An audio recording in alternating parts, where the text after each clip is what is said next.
keeps on raining, Levy's gonna break. If it keeps on raining, Levy's gonna break. When the levee breaks, I'll have no place to stay. Community Solutions Podcast, Jason Bradley, Andrew Richter. We are here for yet another installment. What song was that? When the Levee Breaks. Well, I figured Led that. Zeppelin. Oh, Led Zeppelin. I remember him. Them. Oh, That's them. not a Yeah. guy, Sorry. Yeah, that's okay. They were broken up before I remember listening, or the drummer had passed on. Right. John Bonham had already died. So. Hey, you get points for naming the drummer. That's good. Hey, I could name Jimmy Page and the Robert Plant, and then Jones is the other. John Paul. Yeah. I could name all four. Wow, it's like those three that. guys with Paul McCartney. I kind of know them too. Oh, I mean, Paul would have never made it if he'd hung out with those guys longer. I mean, come on. Well, there is that. Speaking of Paul McCartney, have you ever seen the Saturday Night Live where Dana Carvey impersonates him? I think I have. Dana Carvey did a lot of good impressions, almost as good as me. But that was probably his best one I ever saw. Was his Paul McCartney. It was just it was good. Yeah. Oh, it was incredible.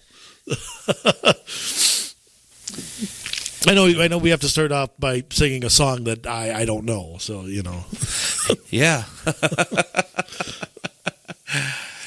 So we get a lot of people who can't believe I couldn't name a Led Zeppelin song. Hey, you redeemed yourself, I think, by naming all four of them. Yeah, I didn't even use Google. I knew that.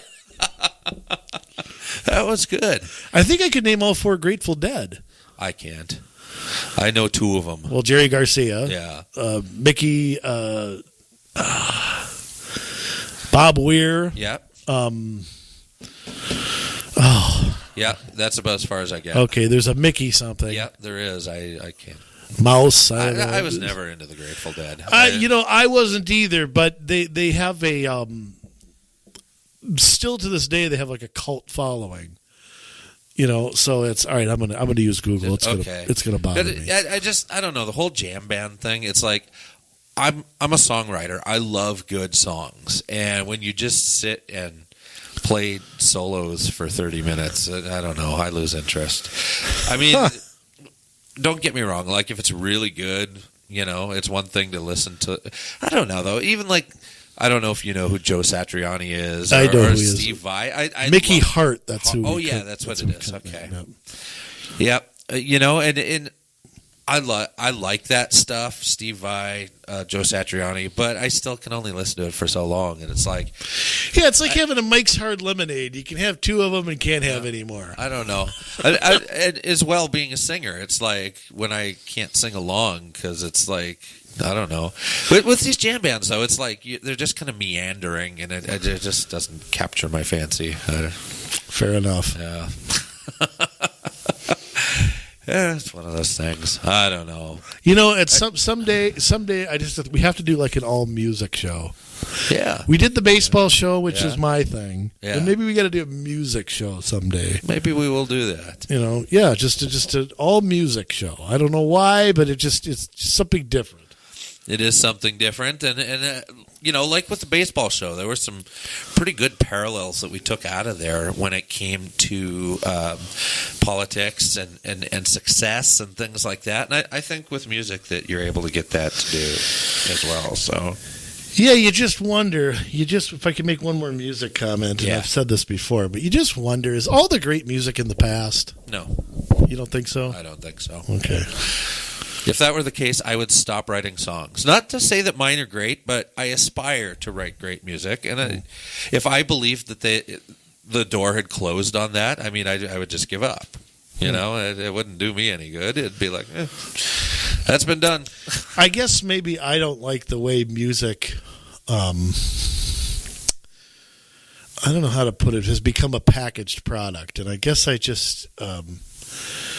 it seems like there is a lack, and maybe it's just because of how it's commercialized now, but it seems to me like there's a lack of people who write their own music, play their own music, and don't have 100 dancers around them, and aren't digitally enhanced, and aren't the prettiest face, and aren't, it just, it feels like it's all about marketing not about who's the most creative or the songs are the most.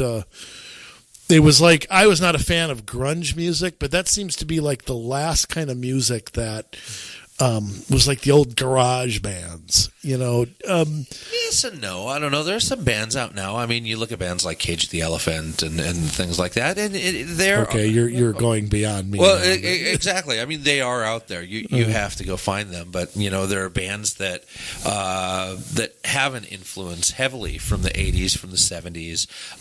Bands like Royal Blood, things like that. They're very good. But you look at even way back when, there were a lot of groups back in the 40s and 50s that didn't write their own music too. I mean, you had guys. I mean, look at Motown. How many people wrote for Motown? Most of it wasn't the artists. They had a team of writers. There's some cases that there's a few exceptions, but yeah, that's true. And it has been that R&B sound or whatever you want to call it is timeless now. Yeah. I mean, that's true.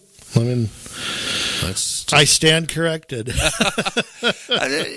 Music is a broad subject, and with the internet the way that it is, and maybe I don't know if net neutrality is something we want to talk about on a future podcast. It really doesn't. It doesn't affect things at a local level when you're talking business and things like that. But when you're looking at music, I think that the internet is the great equalizer because it allows people you would never have heard of to be able to get out into the same space. The technology has knocked down the barrier. Right, that's exactly. What's happened. Yep. So there's a lot of it. It is hard to know, and most of the stuff that's number one on the charts today, I can't tell you who it is or what it is. I don't have a clue. I remember Sunday nights when I was a kid, the top 40 with Casey Kasem. Yep. And now I couldn't tell you from Justin Bieber to Taylor Swift. I couldn't tell you who these people are to save my life, or whatever it is. I don't know. Yeah. I don't know. I looked so forward to seeing who number one was, and the last 20 years I couldn't name anything. Right. So I don't know. That's what happens. It's okay. Yeah. It's okay. Anyway, for a future episode. Yes. Evolution of music. from Beethoven and Mozart and Bach all the way up to the present. Yes. That's right. So, which reminds me that I do get asked the question where your opening and closing music. Where does that come from? That is actually some stuff that I performed. So with some friends of mine. So yeah, copyrighted and patented by Jason Bradley III. The third. If you're looking to lift up a like-minded local guy, I mean there I am. But so getting into this week's subject, I mean, as vast as music is, as many songs as there are, as many songs as there are in the history of time, there are almost as many ways to tax you.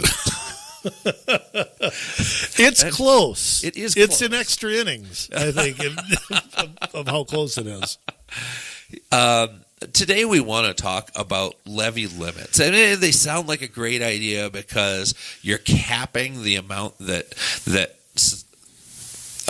an entity can tax you from a levy perspective. Now, remember, when we talk about levy limits, we mean imposed by St. Paul. Exactly. This comes from the top down with the legislature putting it into law, signed by the governor. Why don't we go into a little bit? Let's explain what exactly a city or county or school board levy is. And we talked a couple shows back about special taxing authorities and stuff that have the power to levy as well. But this would fall under that too. What is a tax levy? What constitutes that? Okay, that is the operating budget levy that is on your property taxes.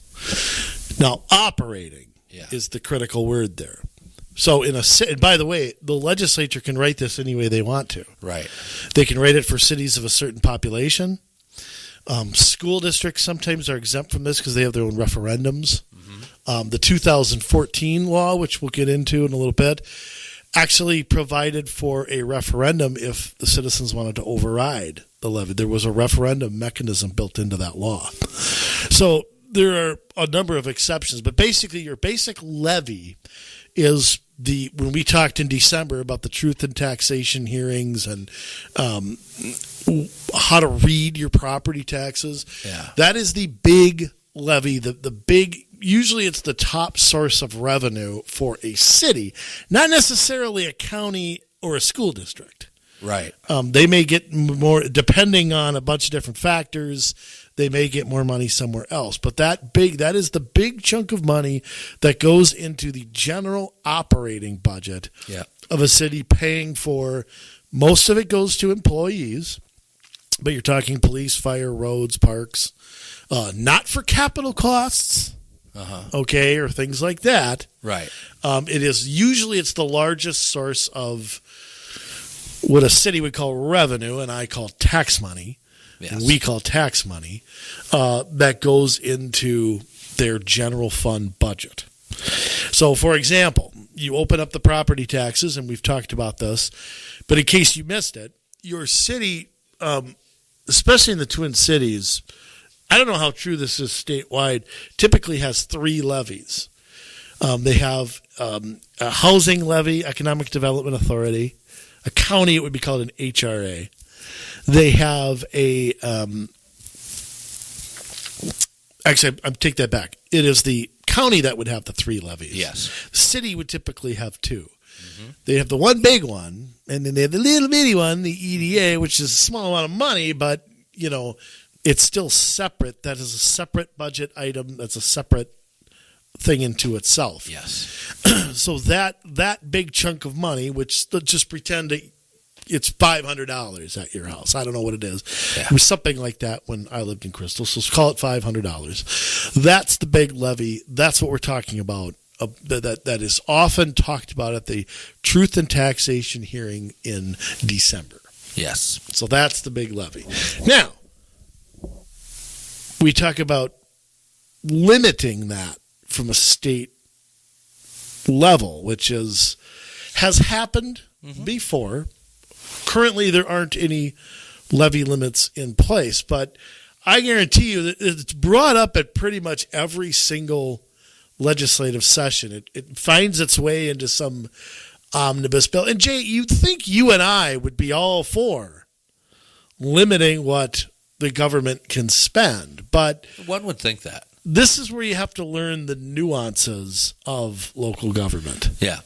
And if you don't know them, ideas like this are where we have a lot of problems. Yeah. And now, those of you who have listened to us for, say this is your 46th podcast, you know where we're going with this. That the levy isn't the only way that you get taxed.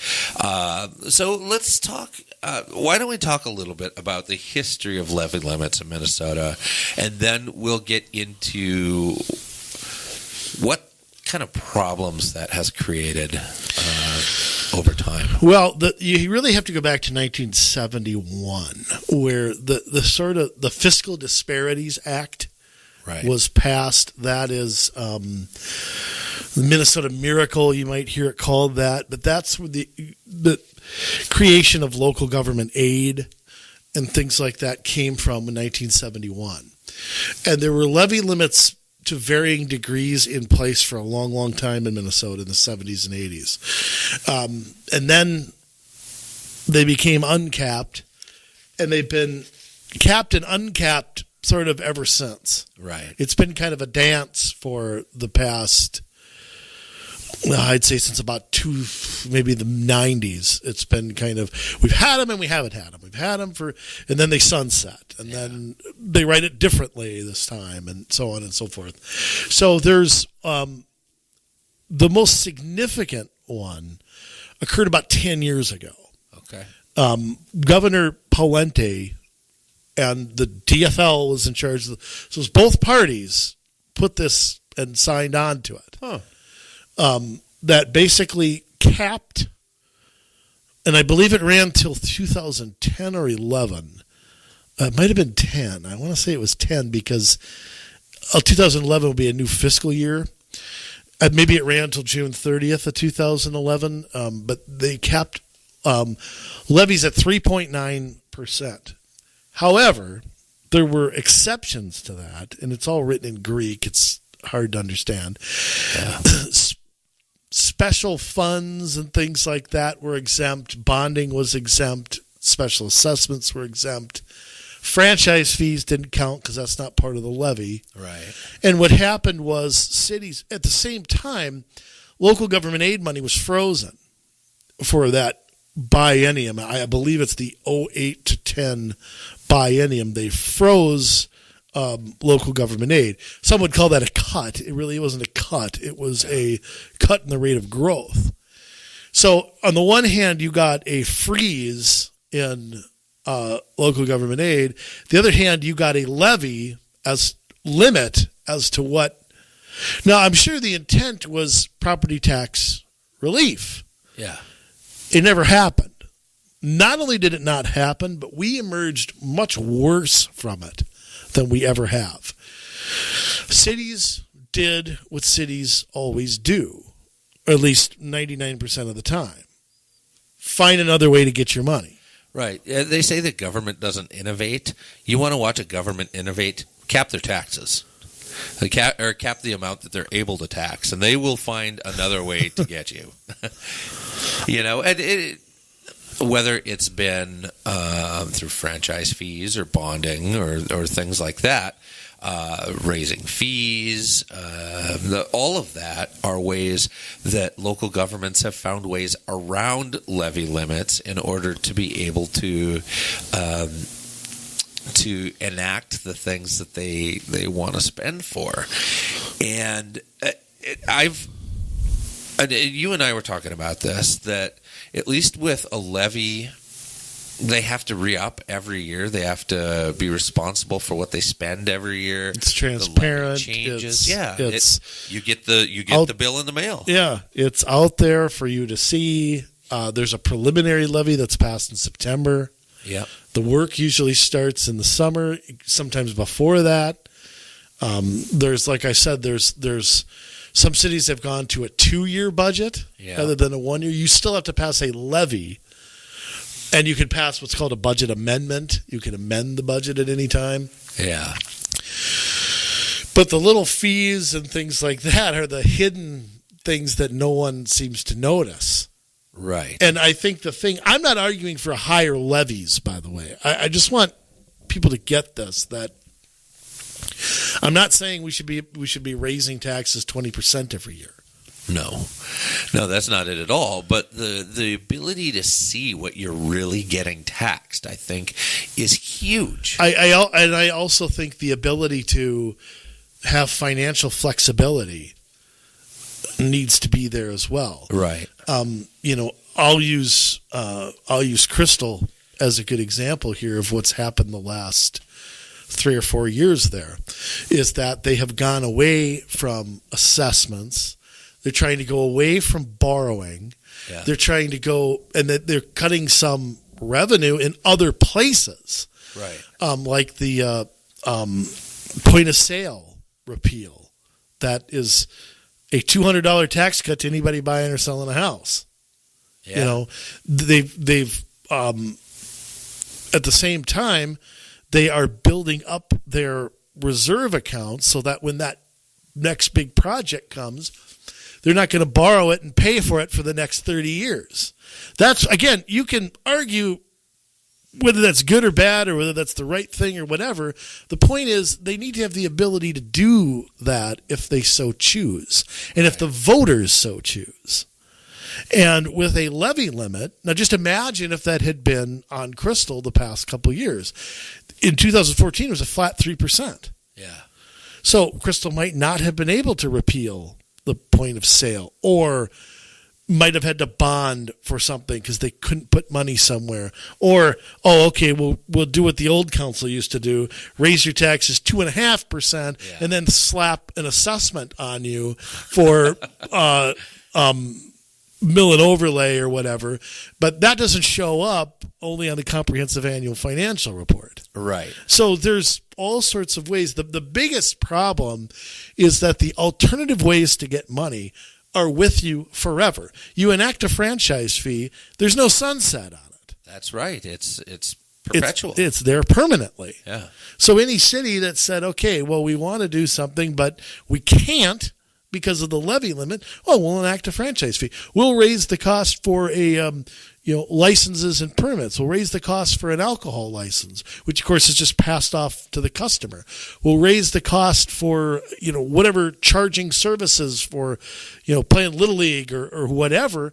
All that's happening is that the money is being siphoned from one area and it's being dribbled into 50 other little categories. Right. But you're not seeing that on your property tax bill. It's deceiving. It is. So I think it leads to a worse situation.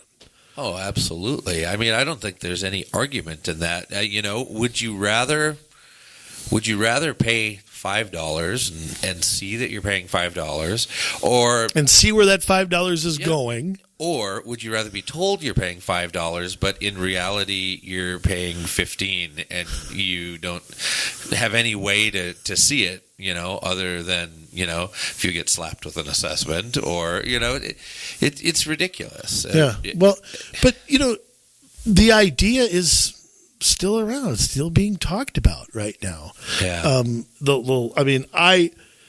Jeff Johnson's been on this show before. Yes. Okay, and he's a friend of mine, a friend of yours. Yes. I am no anti-Jeff Johnson guy. Not at all. But he's out there campaigning on capping local property taxes. Right. And unless it's a cap on everything,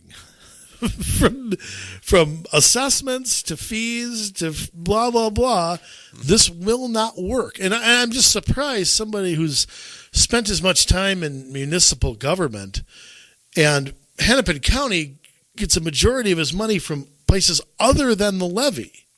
Right. And the levy's not 70, 80% of their revenue. No. I think it's less than half. Right. So what's capping that is going to just lead to raising. He ought to know that board as well as anybody. Yeah. They're not going to cut anything, so they're going to go. It's like pouring something in a sidewalk, and the water goes in all the cracks everywhere. Yeah, that's what's going to happen with this. And I'm just sort of surprised that he would advocate a position, knowing that. Show me what this has done to lower property taxes for anybody. Well, and it is super eye-opening. I mean, think about when you and I found out that the city of Big Lake, 46%? 57. 57% comes from the levy. From the levy. Only 57%. So that leaves 43%. Almost half. That comes from user fees and franchise fees and permits and fines and foreclosures and intergovernmental revenue. That's a huge tax bill. I mean, you're paying a little over half that you know about and a little under half that you don't know about. That's a big difference. Yeah, and there's the levy's never going to be 100% of the money. No, because it can't be. Yeah, because of charges for services, which some people use and some people don't. Right. Permits, which some people get and some people don't. Businesses in particular. I mean, it's never going to be. I think what it needs to do, though, is move to where there's 8 sources of revenue for a city, not 115.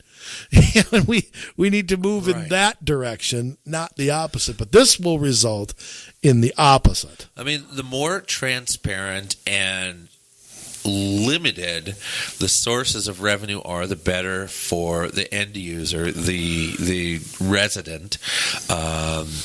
Otherwise it's kind of like a sandwich that you put too much jelly on, and when you squeeze down on one end, it comes out another. All over here. Yeah. It's the same principle that you put a cap on the levy, well, it squeezes out on the other side.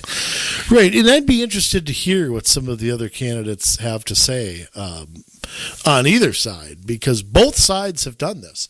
2014, the DFL was controlling everything at that time with the governor Dayton, and they enacted now it came with an increase in LGA, and I think the thinking was, okay, you're going to get more free money, but you can't just go out and get a ton more free money. Yeah. We're going to put some sort of limit. If you're going to get a 5% increase in LGA, you're not going to go out and get an 8% increase on the levy. Again, it's not resulted in anybody's taxes or the size of government going down or any such thing. And to me, LGA is the wrong direction that this should be going. Right. It shouldn't be sent to the state and then spit out from some Politburo down in St. Paul. That removes accountability from local government. It creates dependence. We should be creating independence. Yeah, from the state. I mean, you want to really get. I got some ideas now. When I'm governor, okay, we're going to cap state spending. Is the first thing. I'm not the first thing, because we get the BST and a few other things that I'm going to implement.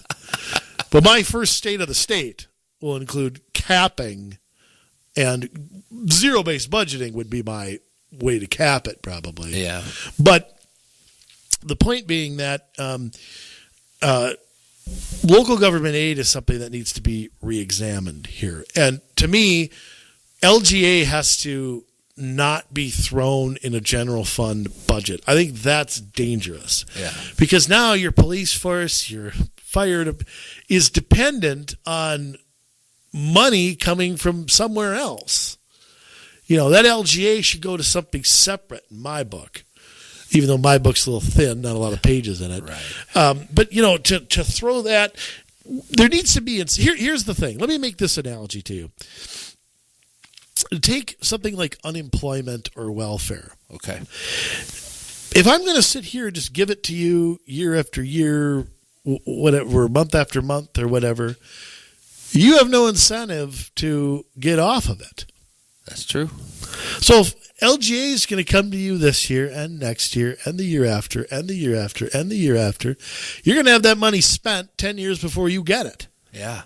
So what is the incentive to decrease the size of government or get more self-sustaining? I don't want to use the term sustainable. Right. Self-sustaining. What is your incentive to go do that? If there's no incentive to go do that, if I'm going to get unemployment now for the next 41 years, what is the point of going to work? So to me, this LGA somehow has got to come with a way, some sort of system to get cities independent, not dependent. It's the old merry-go-round of money. We're back to the merry-go-round of money. And where is that in anybody's platform, I'd like to see? Yeah. Well, and that's it. I think we've become so used to it. It is like any other program, any entitlement. Once you get used to it, there's no getting rid of it. Well, it's been there now since 1970, so 47 years. Yeah. We've been generations have had local government aid. Right. I find it interesting, though. I mean, there are ways to get around the levy limits, special levies, they call them. I know they talk about debt for capital purchases and projects. Again, that's bonding, right? Mm-hmm. State and federal required matching grants, so you can get grants for your projects. Preparation for and recovery from natural disasters, certain abatements. Increases in public employee pension plans. So if it's because it costs more to have your government employees, you're allowed to raise it past the limits. Required jail operation costs. I guess I'm kind of thankful for that. This might be the levy limits from a few years ago. Yeah. those were some of the things they were laying out for the 2009, and then in 2014, it talked about debt and natural disasters. But also, it also said that when levy limits are in effect, local governments can certify a levy higher than the levy limit if approved by the voters at a referendum. Now, I know you and I have discussed that, and we're in favor of referendums to improve levies. Now, this is if it exceeds the limit. I don't think that's a bad idea, but I do think that it's a bad idea to have the limit in the first place because they've learned to go around it. So I think the referendum idea, they're kind of on the right track there. Right. Let me take it a little step further, though.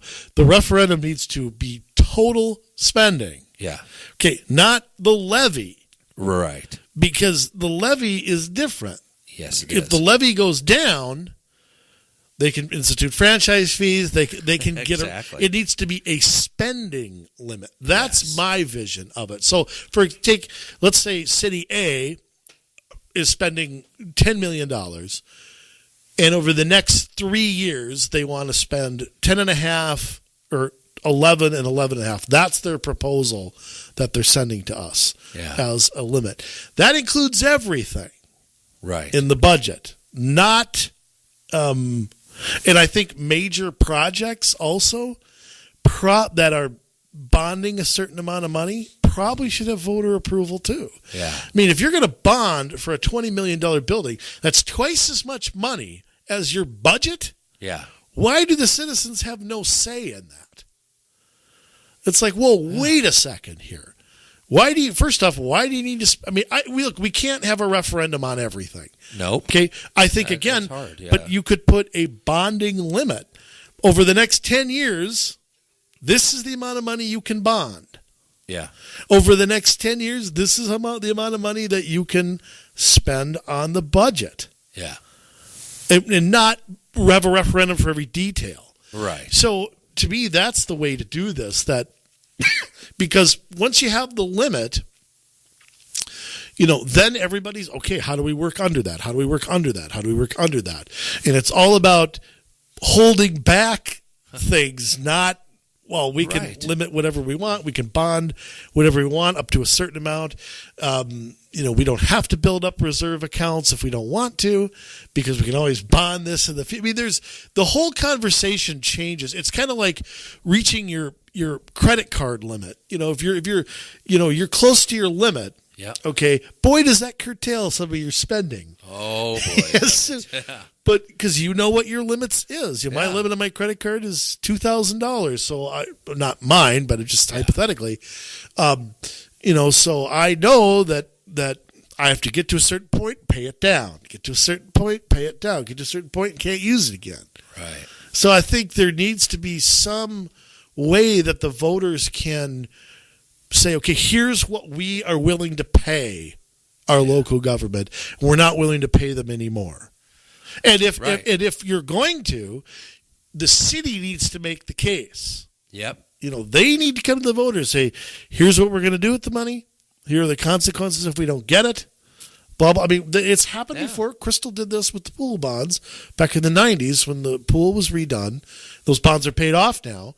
But that was passed by a voter referendum. And I don't recall that, but I think I was still living. I think I was still at North Hennepin then, but I don't remember being in. I'm sure my mom and dad were, but so that's But I think that the voters need to have a mechanism to set the limit. Yes, and get the power out of the hands of city staff. And then everybody's working under it after that. Yeah. So I think that. But that's a lot different than the state coming in and trying to impose some artificial cap for 2 years and then letting it go, and then you're stuck with 10 other taxes that you didn't have in the first place.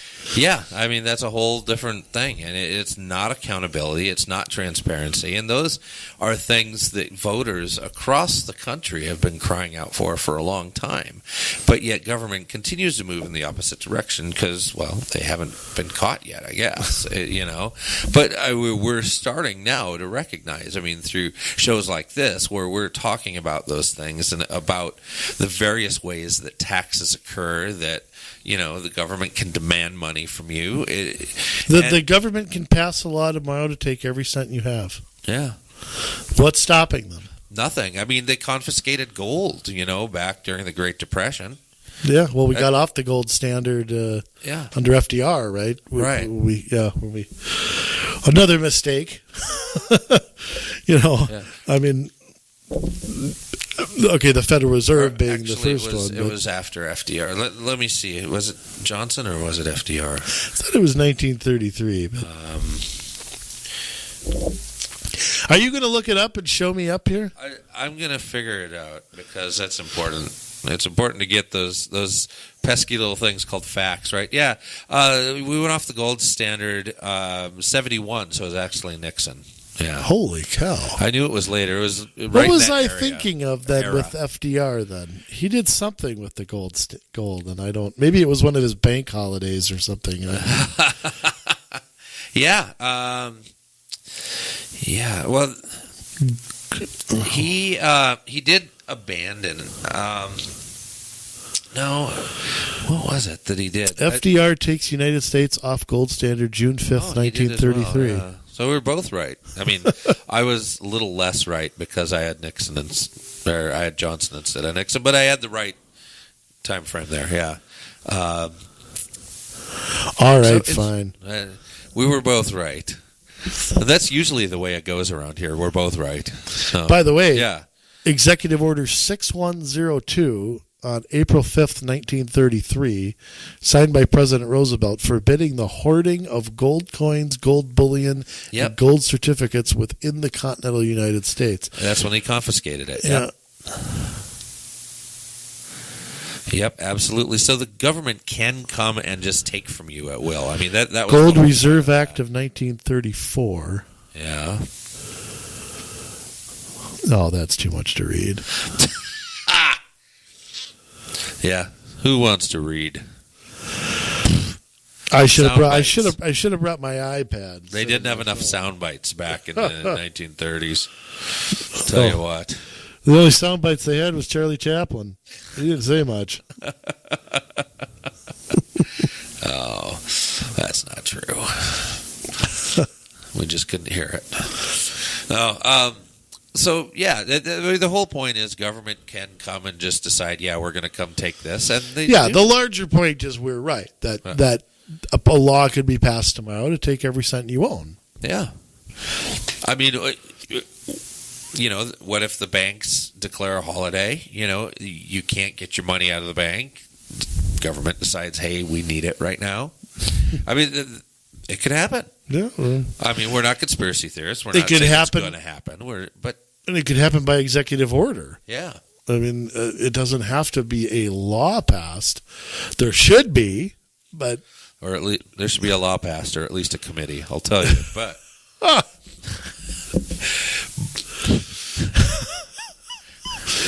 Anyhow, back to the... But you can't invent more ways. Believe me, if there's a levy limit in place, your local government will invent another way to get money from you. There'll be a shoe tax, or there'll be a French fry tax, or they'll raise taxes on just anything possible to get their money. So it may, and here's the thing too, it might result in lower property taxes, but it doesn't result in less money that you are paying as a citizen. Money being taken out of the private sector and going into the public is going to go do nothing but go up. Yeah, absolutely.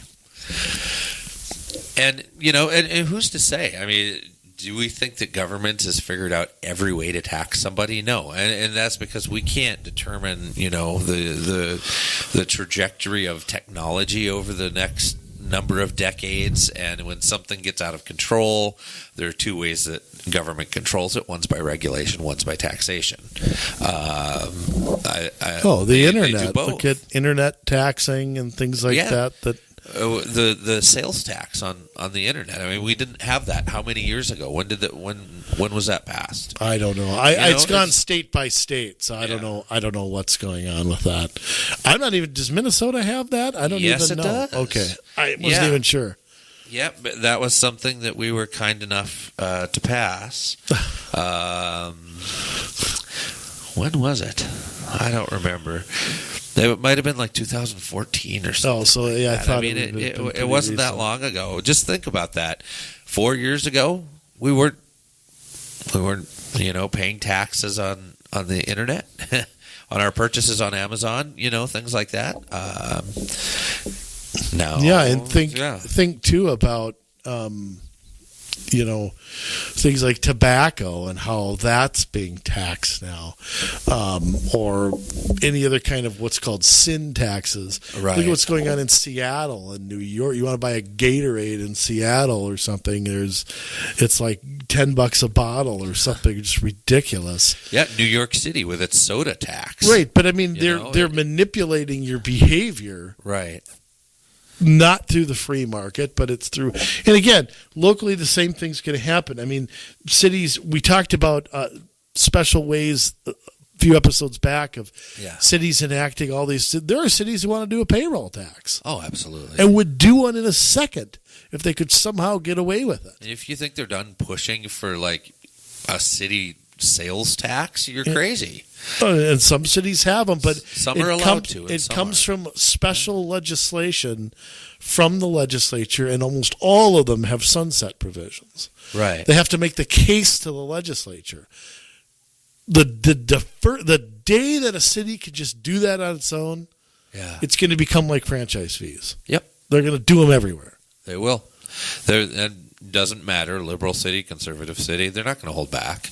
No, I mean, and when I say conservative city, I mean that in quotes, because we all know, that at the local level, things just aren't. And they're run by city staff. Yeah, you don't have full-time no. people working on this. Exactly. And a lot of people get into office, they trust city staff. They think they have the best interests of the city at heart, when that's not always the case. It's not often the case. Usually not. Usually they're there and pushing some other agenda from somewhere else. And, levy limits are something. You got to challenge people out there. You got to challenge people with this knowledge that we're giving you about levy limits being imposed by a higher government. And again, what is the best way to fight this? Get involved, elect new people. Yeah. Same thing we've been sitting here saying for 10 years. Yeah. That's ultimately the way that this is going to get solved. There are cities. Crystal is a city where the levy is, I believe, over 70%, 75% of. Now that's changed recently because of some of the changes Mayor Adams and the council have made. It wasn't always that high.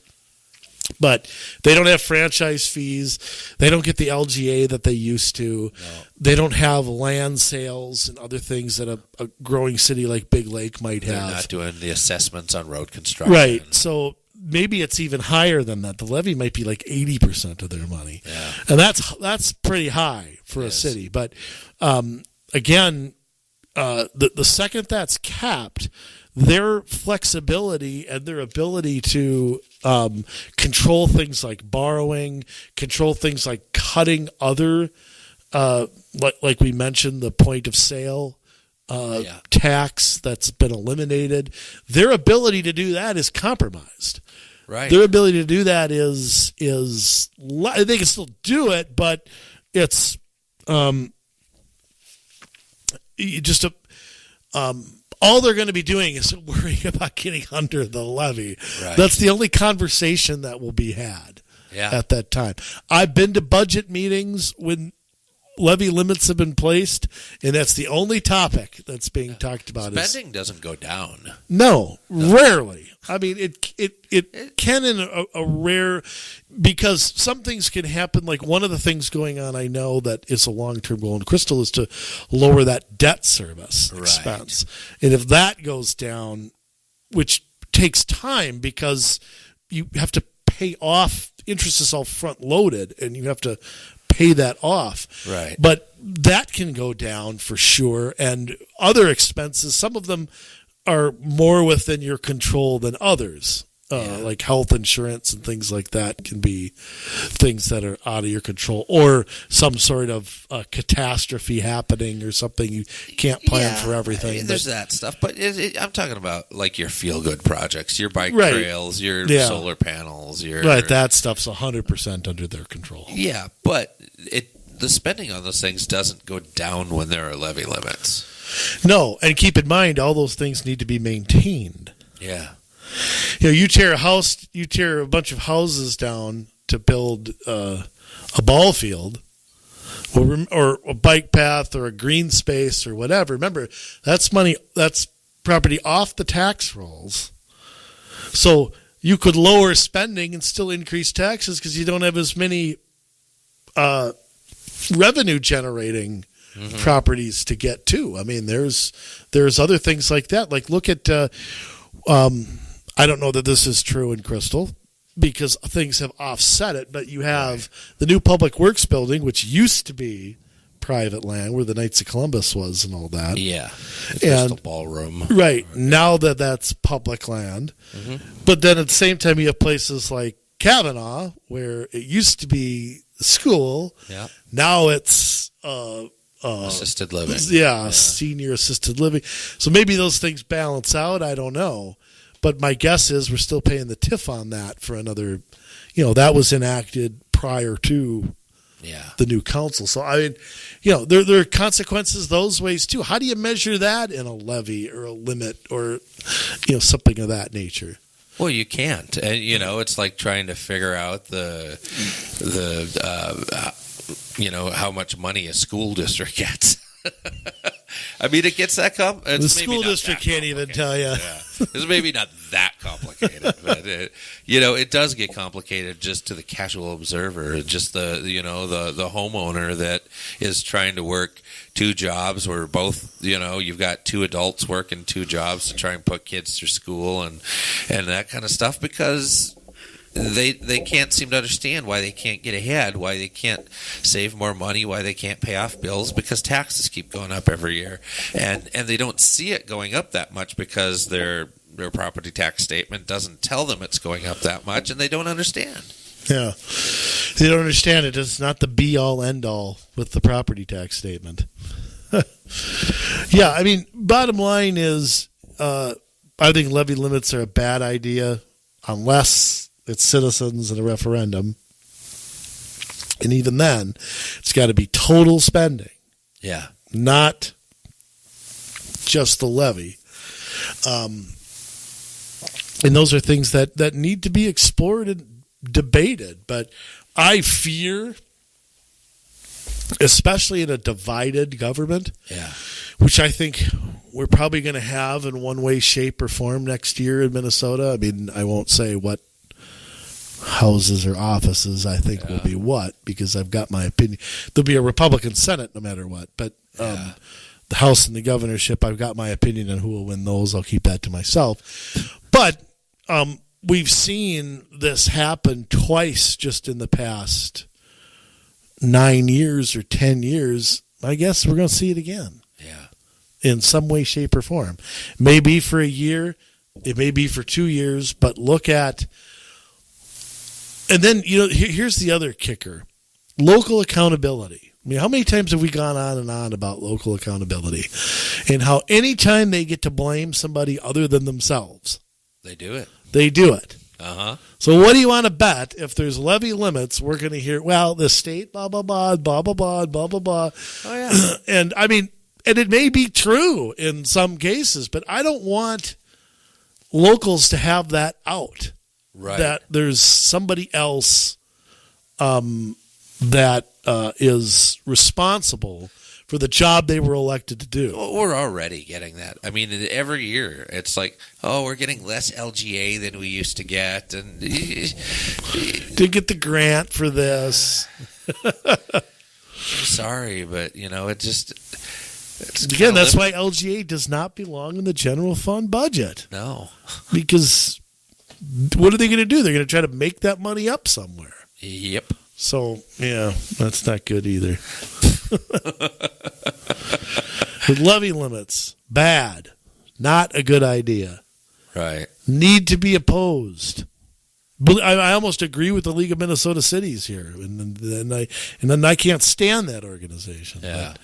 But yeah, local levy limits is something that I think has created a worse situation. I understand the appeal, I understand the intent, but local elections have consequences, just like state and federal ones do. Right.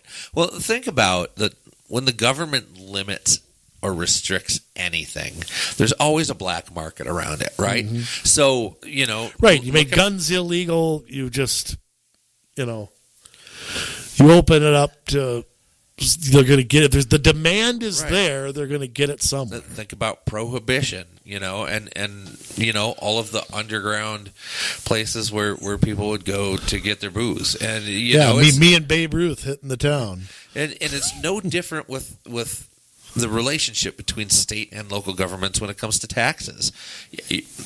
I'm restricting this. You're not going any further. Oh yeah, I'm going to go underground. I'm going to go to the tax black market, and I'm gonna find a different way to do it. I'm gonna pass something you haven't thought of yet. Yeah. Well, creative financing finds its ways into local government all the time. Oh boy, does it? And I tell you what, if it applies to all municipalities, counties are really where you have to watch out. Yeah, because they get a large chunk of their money from, like we said, from places other than the levy. They have an HRA, they have a railroad authority, they can raise money there. Yeah. So there's a whole bevy of things of where they can get dough from. So absolutely. They're not taking the pay cut. We need to elect new people. Mm-hmm. And that's how that problem's going to get solved. Absolutely. And that's what we've been talking about for so long, is that you have these people in local government that have been there a long time, not as long as the staff members, but, they've got this cozy little relationship that they've built over the years, and it really needs some new blood with some new thought, people who think about things in a different way than the approach that we've had for so many years. And that's where we're going to start to break through on some of this stuff and come up with actual innovation, to not how to spend more or how to get away with charging more taxes, but how to be more thrifty. How to be responsible to the people, how to be transparent. Those are ways I would like to see innovation in government. Well, it's only going to come from new people. If that was going to happen, it would have happened by now. Yeah. So with the people that we've got, it won't. Yeah, you think that's going to happen in New Hope without a whole new city council? No. So, I mean, that's the whole thing. And you also, there's a million things that the state government can do, to me, to help fix some local government things, whether that's getting rid of things like Green Step, whether that's getting rid of the Met Council, whether that's or weakening its powers, or it might have to be done incrementally, whether that's getting rid of things like MADO, whether that's you name it. There's 50 gazillion things they can do. Yeah. Levy limits is the one thing I don't want them to do. Well, there are probably more than one, but one of the many things I don't want them to do. It's up there near the top, though, I have to say that. Yeah. Yeah, absolutely. So hopefully that gives you all a little bit different take on this than maybe what you've heard.